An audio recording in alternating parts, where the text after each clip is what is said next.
दोस्तों, welcome back to our YouTube channel Sigma Gurukul. बच्चों, मैं फिर से प्रिंस भारद्वाज आपके सामने नरेशन की वीडियो जो है वो फिर से आपके सामने लेके आ चुका हूं। ठीक है, firstly happy Rakshabandhan to all of you. ठीक है, ये दिन बहुत खास होता है हम सभी के लिए, सभी भाइयों के लिए, सभी बहनों के लिए, और खासकर जो बच्चे स्कूल्स में पढ़ते हैं उन लोगों के लिए तो ये दिन हमेशा मेमोरेबल डे होता है। और you know that why I am saying that, है ना। तो इसलिए थोड़ा सा क्या नाम है, हम लोगों को आज हमने थोड़ी वीडियो जो है वो थोड़ी सी पहले आप लोग को प्रोवाइड कर दी है।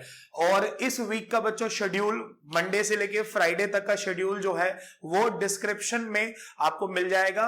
और देन आप हमें ज्वाइन कर सकते हो। सिग्मा गुरुकुल का हमारा जो सिग्मा गुरुकुल का हमारा पेज है इंस्टाग्राम का, वहां पे उसको फॉलो कर सकते हो। और टेलीग्राम के ग्रुप को आप हमारे ज्वाइन करो, ताकि जो भी लेटेस्ट अपडेट्स है रिलेटेड टू आवर चैनल वो आप लोग को रेगुलरली मिलती रहे। ठीक है, चलो। और जो मैं आप लोग को वीडियो, मैं जो आपको पढ़ा रहा था उसी की हम नेक्स्ट वीडियो को कंटिन्यू करते हैं कि हम क्या पढ़ रहे थे। ठीक है बच्चों, चलो।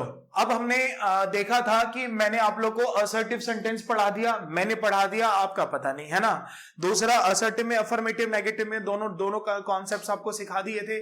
देन उसके बाद मैंने आप लोगों को इंटेरोगेटिव सेंटेंस पढ़ाया था कि भाई इंटेरोगेटिव सेंटेंस में कैसे उसको चेंज करा जाता है। फिर उसके बाद इंटेरोगेटिव ही सेंटेंस में मैंने यस और नो वाला क्वेश्चन पढ़ाया था ना। हाँ, वेरी गुड।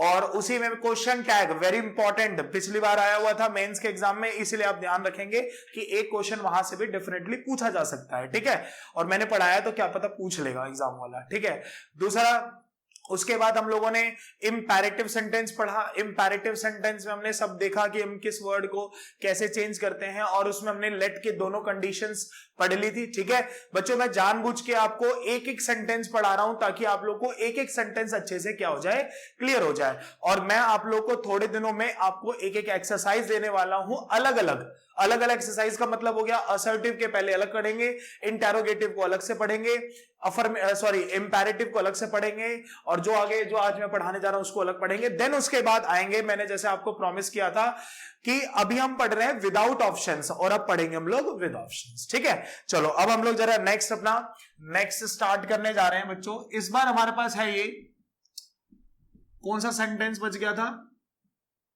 तो 4th नंबर का सेंटेंस था जिसका नाम था क्या, ऑप्टेटिव सेंटेंस। ठीक है, आई होप आपको सारे लास्ट के सेंटेंसेस याद होंगे और उनकी डेफिनेशंस भी याद होंगी। डेफिनेशंस का मतलब कि जिसको हमें पता है कि किसको क्या बोला जाता है। अब यार कोई आपसे पूछे इंपैरेटिव क्या होता है, you have to know about that, आपको पता होना चाहिए। और आपको ऐसा नहीं इंग्लिश में रटी होनी चाहिए कि दिस सेंटेंस डिस्क्राइब ये नहीं, इजिली जिस भाषा में आपको आता है आप उस भाषा में उसको डिस्क्राइब करो, चाहे आपको हिंदी में क्यों ना आता हो। ठीक है, मेनली आपको यह पता होना चाहिए कि उस सेंटेंस का मीनिंग क्या होता है। वैसे ही आपके पास जैसे ऑप्टेटिव सेंटेंस है, आपको इसका पहले मीनिंग जानते हैं और फिर हम जानते हैं इसका डायरेक्ट से इनडायरेक्ट कैसे बनाते हैं। ठीक है, मैं आपको फिक्स बताऊंगा, 4 या 3 बातें हैं इसके अंदर। ठीक है, आप इसको अच्छे से देख लो, ये चारों पांचों बातें कौन सी है, और फिक्स पेपर में आएगा, ऐसे दिखेगा तो ऐसे कर देना, चारों ऑप्शंस में ये होगा। ठीक है, चलो। जैसे अगर मैं बोलूं कि ऑप्टेटिव सेंटेंस होता क्या है, तो इसमें बोला जाता है कि the sentences which express strong desire, wish, blessings, pray and then cursed. Cursed मतलब अभिशाप, किसी को बोल देना हाय तू मर जाए टाइप का सेंटेंस होता है ना। तो ये समय हमारे पास क्या लिखा है, एक बार आप लोग सारे पढ़ लो कि the sentences which express strong Dzire, यानी कि आप यहां पे वर्ड पढ़ो क्या लिखा है, स्ट्रॉन्ग डिजायर, यानी कि अपनी कोई विलिंग, उसके बाद कोई विश हो, कोई ब्लेसिंग्स हो, कोई प्रे हो, कोई कर्स्ड हो, इस टाइप का जब सेंटेंस शो करता है। अब फिर से मुझे एक बात बताओ, क्या सर ये वर्ड इसमें लिखे होने चाहिए? नहीं, इस सेंटेंसेस में हमेशा ये क्या करेगा, इस चीज को एक्सप्रेस। याद है ना, पिछले में मैंने आपको एक सेंटेंस दिखाया था, आप वो प्लीज जाके पढ़ना, इंपैरेटिव में भी मैंने आपको एक छोटा सा पॉइंट बताया था। ठीक है, अब जरा क्या करते हैं, इसका एक सेंटेंस लिख के देख लेते हैं ताकि आपको पता चल जाए कि इसमें हम लोग क्या बात बता रहे हैं, क्या ना नहीं बता रहे। ठीक है, जैसे सपोज हमारे पास एक डायरेक्ट स्पीच लिखी हुई है। ठीक है, अच्छे से देखना, बहुत इजी सी डायरेक्ट स्पीच लिख के देता हूं। जैसे आपके पास लिखा हो कि शी सेड टू मी, क्या लिखा हो कि she said to me may God pardon him, क्या लिखा हो कि she said to me may God pardon him.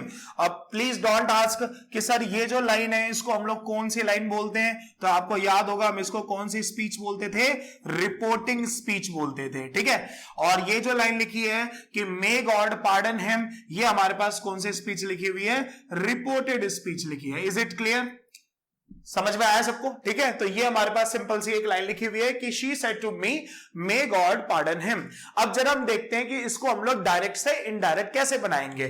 तो फर्स्टली आपको याद होगा हम यहां पर जो वर्ड चेंज करने वाले हैं वो रिपोर्टिंग वर्ब को चेंज करने वाले हैं, ठीक है।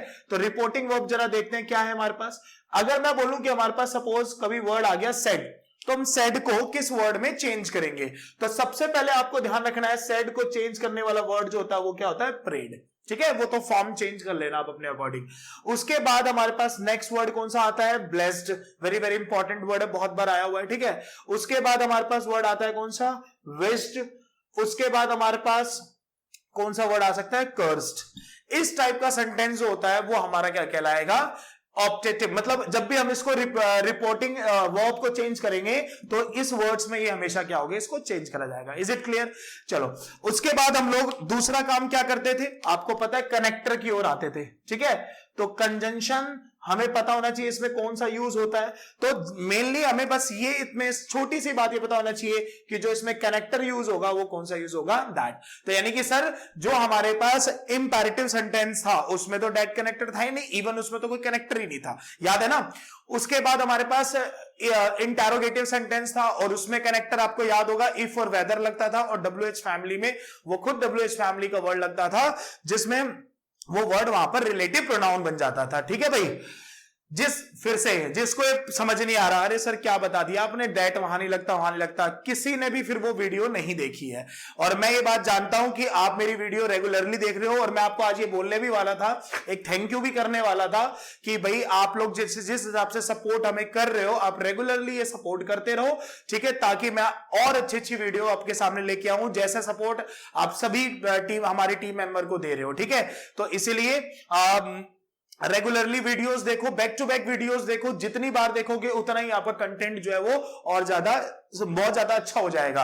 और नरेशन तो आपको पता ही है, नरेशन तो हर एक जगह पे बच्चों काम आता है। इवन आप कहीं पे आपकी नॉलेज भी चेक करनी होगी तो आपसे कोई भी डायरेक्ट से इनडायरेक्ट स्पीच पूछ ली जाएगी। Is it clear. तो ये थोड़ा सा आपको ध्यान रखना। तो यहां पे कनेक्टर कौन सा यूज होता है, दैट। अब एक छोटी सी बात देखना, ठीक है। मैं हालांकि आपको बताना नहीं चाह रहा था, बट कभी कभी बच्चे गलत कर देते हैं, वही वाली बात है। अब उनको फीडअप वाली बीमारी हो चुकी है कि सर मुंह में खिलाने वाली, हमारी मम्मियां जैसे करती थी, है ना। तो इसीलिए वो चीज सिखा देता हूं। आप ये सेंटेंस पढ़ो, क्या लिखा है, मे गॉड पार्डन हिम। इस सेंटेंस में हमारे पास सब्जेक्ट क्या है, मे है। अबे मे तो वर्ब होती है, यहां पे जो सब्जेक्ट है वो क्या है, गॉड। तो आप देखो जो वर्ब है, क्या वो सॉरी जो सब्जेक्ट है वो वर्ब के बाद आई है कि नहीं आई है। अब आप बोलो सर आपने बताया था वर्ब पहले आएगी सब्जेक्ट बाद में आएगा, तो वो हमारा कौन सा सेंटेंस होता था, कौन सा होता था, इंटेरोगेटिव होता था। बट यहां तो इंटेरोगेटिव का साइन है ही नहीं, तो ये ऑप्टेटिव सेंटेंस में आपको कुछ ऐसा मिलेगा। तो आपको क्या ध्यान रखना है कि आप लोगों को बेशक क्वेश्चन मिल जाए वर्ब प्लस में, किसमें, सब्जेक्ट में। मतलब कि अगर क्वेश्चन आपके पास वर्ब प्लस में किस में आ जाएगा, सब्जेक्ट में, तो भी आपको घबराना नहीं है। पहले आपको क्या करना है, सब्जेक्ट लगाना है, और देन उसके बाद आपको क्या लगाना है, वर्ब लगानी है। अब तो आगे होगी बात समझ में। और वर्ब चेंज करना तो ओहो बहुत अच्छे से हमने सीख लिया था, याद होगा, प्रेजेंट से पास, पास से हेड, हेड से नो चेंज। आई नो ये लाइन आप कभी भी अपनी लाइफ में नहीं भूलोगे, जब जब आपको नरेशन की जरूरत होगी तो यही लाइन आपकी हेल्प करेगी। बाकी मोडाल्स आपको आता ही था, और दिस दैट दीज दोज, ये सारे पॉइंट्स मैंने आपको लास्ट सारी वीडियोस में पढ़ा दिए हैं। अब हम इस चीज से बहुत ऊपर उठ चुके हैं, बहुत आगे निकल चुके हैं हम इन सब चीजों से, ठीक है। तो ये हमारे पास एक सेंटेंस है, जरा ये लाइन मैं रब कर देता हूं।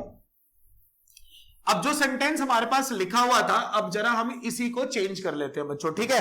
तो जरा हमारे पास देखते हैं कि अगर ये डायरेक्ट है और मैं इसका डायरेक्ट से सपोज करो क्या बनाता हूं, इनडायरेक्ट, मतलब हम लोग अब यहां पर इनडायरेक्ट सेंटेंस देखते हैं। तो बस बनाओ इसको, इजी सा है ना। सबसे पहले क्या लिखा है, शी सेड टू मी। तो सबसे पहले आप क्या लिखोगे, शी के बाद क्या लगा सकते हो उसमें, ब्लेस्ड, ब्लेसिंग है ना ये चीज, बिल्कुल। तो शी ब्लेस्ड मी, ठीक है। कनेक्टर कौन सा आ जाएगा, दैट। पहले सब्जेक्ट कौन सा लगाओगे, गॉड। अच्छा बताओ, क्या मैं यहां पर गॉड के बाद मे लगाऊं या माइट लगाऊं, बताओ भाई, मे लगाऊं माइट लगाऊं, तो सर माइट लगाऊं, क्योंकि मे का पास्ट बनाओगे तो क्या बन जाता है, माइट। समझ आया, तो माइट, फिर उसके बाद क्या लिखोगे, पार्डन, और देन हिम जो है वो थर्ड पर्सन है, इसलिए हम उसको बिल्कुल भी चेंज नहीं करेंगे। आ गया होगा अब आपको समझ में। अब देखो, इसी टाइप का आपको हमेशा सेंटेंस मिलेगा। एक सेंटेंस में आपको यहां पर दोबारा भी लिख देता हूं ताकि आपको ये थोड़ा सा आसान लगे। ध्यान से देखना एक सेंटेंस, ठीक है। जैसे एक हमारे पास सपोज एक डायरेक्ट स्पीच लिखी हो कि everyone said may the king live long, ठीक है। क्या लिखा हुआ है कि everyone said that may the king live long. अब आप एक बात देखो कि जब हमारे पास ये सेंटेंस लिखा हुआ है तो क्या ये हमारा विश्ड का, प्रे का, क्या नाम है, कर्स्ड का, इस टाइप का सेंस दे रहा है कि नहीं दे रहा। तो आप क्या बोलोगे, हाँ सर दे रहा है। क्या लिखा है, मे द किंग लिव लॉन्ग, यहां पे एक विश की बात हो रही है। बहुत अच्छा। अब जरा इसको हम लोग एक बार डायरेक्ट से इनडायरेक्ट, अच्छा मैं ऊपर लिख रहा हूं, उसमें कोई दिक्कत तो नहीं है ना, अरे यार नीचे लिख लो चाहे ऊपर लिख लो, बात तो वही है ना। तो हमारे पास लिखा है एवरीवन सेड, तो बनाओ इसको, सबसे पहले क्या बनेगा, तो पहले बनेगा सर एवरीवन सेड को यहां पर आप क्या लिख सकते हो, विश्ड लिख सकते हो, बिल्कुल ठीक है। उसके बाद क्या लगा सकते हो, दैट। हाँ, एक आवाज आई कि सर क्या हम लोग यहां पर प्रेड लिख सकते हैं, डेफिनेटली आप प्रेड भी यहां पर लिख सकते हो, ठीक है।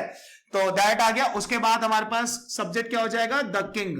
मे का आंसर किस में आ जाएगा, माइट, और फिर लिव वर्ब की फर्स्ट फॉर्म है, उसके बाद क्या आ जाएगा, लॉन्ग। अच्छा ये चीज भी बता देता हूं भाई, वरना तो तुम तो इस चीज में भी रह जाओगे। बच्चे क्या करते हैं, जब इसको माइट करते हैं ना, तो इसको तो पास्ट बना दिया और वो इस लिव की जगह पे लिव्ड लिख देते हैं। भाई ये भी गलत होगा, क्योंकि ये मोडाल्स है, सभी मोडाल्स के साथ बेयर इन्फिनेटिव लगता है, मतलब वर्ब की फर्स्ट फॉर्म लगती है। तो ये थोड़ा सा ध्यान रखना, कहीं पे आपके पास कुड के बाद प्लेड लिखा हो तो ये बिल्कुल क्या है, गलत। कुड के बाद वर्ब की कौन सी फॉर्म आएगी, फर्स्ट फॉर्म। समझ में आया। अब जरा ये तो थे बच्चों थोड़े से आसान से। अगर मैं आपसे बोलूं कि आपके पास एक सेंटेंस है, अच्छे से आप देखना, एक सेंटेंस में आपको बताता हूं, उसी टाइप का एग्जाम में मेनली पूछ लेता है बहुत बार, ठीक है। जैसे एक बार एक सेंटेंस आया हुआ था, ऐसे लिखा हुआ था कि the student said to his teacher,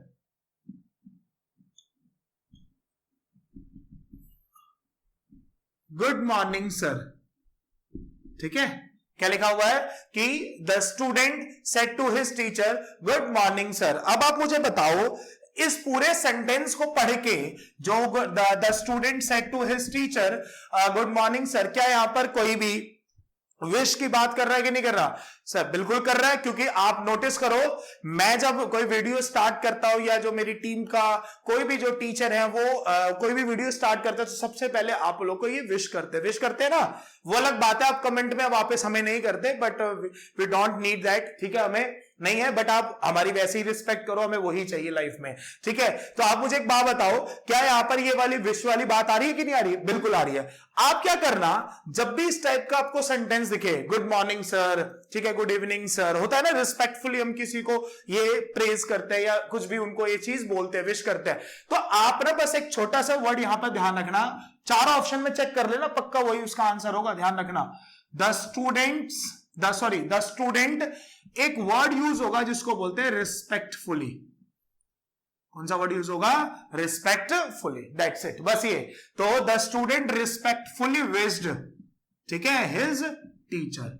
आगे बात समझ में, क्या लाइन लिखी हुई है, the student respectfully wished his teacher, और आप कनेक्टर बेशक लगा लो, दैट गुड मॉर्निंग सर लगाओगे तो भी ठीक है, नहीं लगाओगे तो भी ठीक है, क्योंकि आपने यहां पर पहले ये बात लिख दी है, ठीक है। तो हमारे पास सेंटेंस था कि the student said to his teacher good morning sir, हमें आंसर बनाया the student respectfully wished his teacher that good morning, और आप इसको क्या भी लिख सकते हो, गुड मॉर्निंग सर, समझ गए। तो एक पॉइंट आपने यहां पर ये नया सीख लिया कि ये क्या है, समझ में आया, रब कर दो भाई। चलो अब आप सोचो, जब तक मैं आपको एक सेंटेंस लिखवाऊंगा आप खुद अपनी कॉपी में सोचना हम इसको कैसे लिख सकते हैं। ये सेंटेंस हमारा सीजीएल में आया हुआ है, ठीक है भाई, एज इट इज सीजीएल में पूछा हुआ है। The old women said to the child, क्या लिखा हुआ है? The old women said to the child, लिखा हुआ है गॉड हेल्प्स यू। क्या लिखा हुआ है? God helps you. जब तक मैं इनडायरेक्ट स्पीच रब कर रहा हूं, आप जब तक अपनी कॉपी में इसको बनाओ। थोड़े दिनों में मैं आपके सामने इसके क्वेश्चंस भी कराऊंगा भाई, ध्यान रखना। उस टाइम तो आपको बिल्कुल कॉपी पेन लेके बैठना होगा। पढ़ो, आपके पास क्या लिखा है? The old women said to the child God helps you, ठीक है। अब आप देखो सर, पढ़ने में तो हमें ये बात बिल्कुल समझ में आ रही है कि ये ब्लेसिंग की बात कर रहा है, प्रे की बात कर रहा है ना, क्योंकि यहां पर हमें साफ साफ ये लाइन दिख रही है। बट हमने एक चीज नोटिस करी कि इस बार हमारे पास पहले वर्ब ही नहीं आया, है ना। इस बार हमारे पास पहले क्या आ गया? सब्जेक्ट आ गया, देन उसके बाद वर्ब आई। और हम एक गलती क्या करते हैं, जरा मैं आपको बताता हूं थोड़ी देर में। गलती क्या करते हैं, बहुत बच्चों ने, तुम में से भी जो वीडियो देख रहे हैं ना, तुम में से भी बहुत सारे बच्चों ने इसका आंसर ये ऐसे दे दिया होगा, जहां लिखा होगा कि द ओल्ड वुमेन सिंगुलर वाला लिख लेना भाई, ठीक है। ये प्लूरल वाला नहीं है, सिंगुलर वाला लिखा हुआ है, ठीक है। The old women said to the child है, तो सेड टू के चाइल्ड के प्लेस पर आप क्या लिख सकते हो? प्रेड भी लगा सकते हो, और साथ के साथ इसको विश्ड भी बोल सकते हो, ठीक है। The child. अच्छा, एक चीज और बता दो, ये बहुत सारे बच्चों के मन में आ रहा होगा, सर प्रे कब लगाएंगे, विश कब लगाएंगे। देखो, ये तो वैसे तो इनमें डिफरेंस डेफिनेटली होता है, लेकिन ये ऑप्शन से हमें ठीक करने पड़ते हैं। मैं जब आपको 4 ऑप्शन दूंगा, आप देख लेना, चारों में से आप आराम से इसको ठीक कर लोगे। जैसे जब एक क्वेश्चन आया था एग्जाम में, तो प्रे लगा के, इसका आंसर वैसे उन्होंने विश्ड में ठीक करा था, तो प्रे लगा के जब उन्होंने सेंटेंस लिखा था, तो देखो वो लिखा कैसे था। दैट लगा के उन्होंने क्या करा था? गॉड हेल्प का उन्होंने क्या कर दिया था? हेल्प्ड। और यू के लिए क्या बोल दिया था? चाइल्ड, क्योंकि यहां पर जो ऑब्जेक्ट है वो क्या है? द चाइल्ड, और यू ऑब्जेक्ट के अकॉर्डिंग चेंज होता है। तो क्वेश्चन ये था कि the old women said to the child God helps you. उन्होंने आंसर दिया कि द ओल्ड वुमेन प्रेड या फिर wish the child that God helped the child, जो कि बिल्कुल क्या हो गया? गलत। क्यों गलत हुआ? और ये तो आपको बिल्कुल याद है कि प्रेजेंट से इसका आंसर किसमें लाना है? पास्ट। तो आपको एक बात ध्यान रखनी है कि ऑप्टेटिव सेंटेंस का सेंस जो होता है वो मे में कंपलसरी होता है, मतलब उसके अंदर मे जो होता है वो इनडायरेक्टली एड ऑन होता है। आप लोगों को इसीलिए छोटी सी बात को ध्यान रखना पड़ेगा, यानी कि जब मे ऑलरेडी इंक्लूड होता है तो आपको पता है यहां पर मे ऑलरेडी इंक्लूड है, तो आपको मे का आंसर किसमें देना चाहिए था? माइट में। अरे समझ में आ रही है? बाउंस मार रहा है ऊपर से, क्लियर हो गया? तो इसीलिए आपको जब माइट में इसका आंसर देना था, तो आपको क्या लिखना था कि द ओल्ड वुमेन, ठीक है, सेड टू के प्लेस पर wished the child that, connector आ जाएगा दैट, फिर आ जाएगा गॉड, मे का आंसर किस में आ जाएगा? माइट। और अब यहां पे हेल्प्स मत कर देना, फिर से वर्ब की कौन सी फॉर्म? फर्स्ट फॉर्म आएगी ना, किसके लिए? मोडाल्स के लिए। और यू की जगह पे हमारे पास क्या आ जाएगा? The child. अब तो आ गया होगा समझ में, आसान है बिल्कुल, है ना। तो एक इस टाइप का आपके पास जब क्वेश्चन, एक तो वो रिस्पेक्टफुली वाला क्वेश्चन पूछ लेगा, और एक हमारे पास यहां पर क्या क्वेश्चन पूछ लेगा कि जब वहां पे आपको इनडायरेक्टली वे में नहीं होगा, और आपको वो ध्यान रखना है कि आपको उसका आंसर लेकिन माइट में देना है। समझ में आ गया? चलो एक सेंटेंस इसका लास्ट देखते हैं, फिर ये हमारा खत्म हो जाएगा, ठीक है। फिर से जब तक मैं आपको इसको रब करूंगा, आपको वो खुद बनाना है सेंटेंस। जैसे आपके पास एक बहुत ही इजी सा सेंटेंस लिखा हुआ है कि शी सेड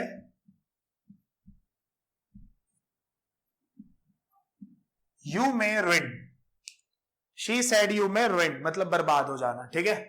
चलो बनाओ।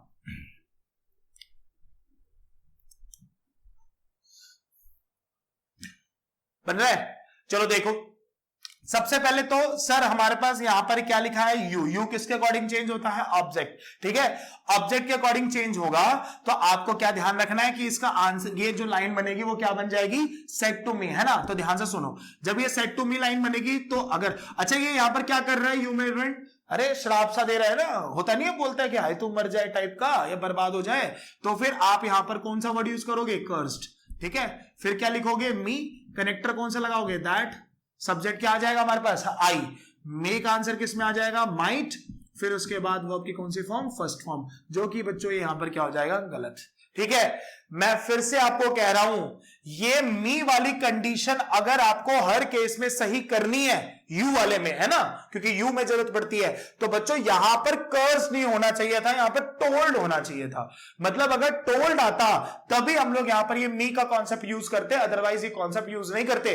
अगर किसी बच्चे को अब तक ये दिक्कत हो रही है तो प्लीज यार बैक करो वीडियो, जितनी मेरी प्लेलिस्ट में जाओ, प्लेलिस्ट में जाके नरेशन की आप उसकी थर्ड वीडियो या सेकंड वीडियो चेक करना, मैंने आपको बताया था ये केस उसी में अप्लाई होता है। मतलब ये लाइन यहां पर गलत नहीं है, बट अगर गलती से आपको ऑप्शन में मिल गया कि she cursed that I might run, ठीक है, तो उस केस में आंसर ये क्या हो जाएगा, सही हो जाएगा। और हम तो यही देखते हैं ना कि अगर ऑप्शन में हमें ये भी दिख जाए और ये भी दिख जाए तो उस केस में हम लोग क्या करेंगे, तो आपको ये पता होना चाहिए। तो आई होप अब आपको ऑब्जेक्टिव सेंटेंस भी आ गया होगा। ठीक है, अब नरेशन में हमारे पास बच्चों एक लास्ट सेंटेंस बच गया जिसको हम लोग बोलते हैं क्या, एक्सक्लेमेटरी सेंटेंस। आज मैं आपको ज्यादा नहीं पढ़ाऊंगा क्योंकि मेरी जो तबीयत है वो थोड़ी सी खराब हो रखी है, गला थोड़ा सा, पढ़ा तो ले रहा हूं लेकिन मुझे पता है दर्द हो रहा है वो, ठीक है, तो इसलिए आप थोड़ा सा इसको अभी रिवाइज करो। अब मैंने आप लोगों को इतना नरेशन पढ़ा दिया है कि अगर मैं बुक का नाम लूं कि आप किसी एमबी पब्लिकेशन की बुक उठा लो, सारे क्वेश्चंस कर लोगे लास्ट ईयर के। आप किसी भी कोई भी बुक उठा के आप देख लो लास्ट ईयर के, जिसके अंदर नरेशन के क्वेश्चंस होंगे, खासकर पेपर 2 के, आप वो सारे अब आराम से इजिली कर पा रहे होगे, एक को छोड़ के कि सर लिखा रहता है कि she said what a beautiful car, इसको कैसे बनाते हैं। तो ये तो मैंने जो चीज मैंने पढ़ाई नहीं तो मैं वो कैसे एक्सपेक्ट कर लूं कि आप लोगों को आता होगा, समझ गए। तो इसीलिए मैं वो चीज आपको बाद में पढ़ाऊंगा। अभी आप objective sentence, imperative sentence, affirmative negative sentence, interrogative sentence, इन सबको आप लोग एक एक करके पढ़ो अच्छे से। और कोई भी क्वेरी होती है आप कमेंट में उसको लिखो। और अगर आपको कोई भी एक ऐसा टॉपिक पढ़ना है कि आपको लगता है कि इंग्लिश में बहुत ज्यादा दिक्कत होती है तो आप वो हमें खुद बता भी सकते हैं, ठीक है। चलो तो बच्चों मिलते हैं हम लोग नेक्स्ट वीडियो में। नेक्स्ट अपना इसी को कंटिन्यू करेंगे, एक वीडियो हमारी और, एक लेक्चर और हमारा इस पे रह गया जिसको बोलते हैं एक्सक्लेमेटरी सेंटेंसेस। और उसमें भी मैं आपको बहुत अच्छे से एक ऐसा नया कंटेंट, फिर से एक नई बात ऐसी सिखाऊंगा कि आपकी क्यूरियोसिटी बढ़ जाएगी कि हाँ यार बड़ा पढ़ने के लिए वो हो जाओगे आप बहुत ज्यादा कि हाँ डेस्परेट टाइप के होते हैं ना। तो इसलिए नेक्स्ट वीडियो में हम इसको कंटिन्यू करेंगे, ठीक है। तो एक बार और आप सभी को रक्षाबंधन की बहुत सारी बधाइयां, ठीक है। जय हिंद, जय भारत।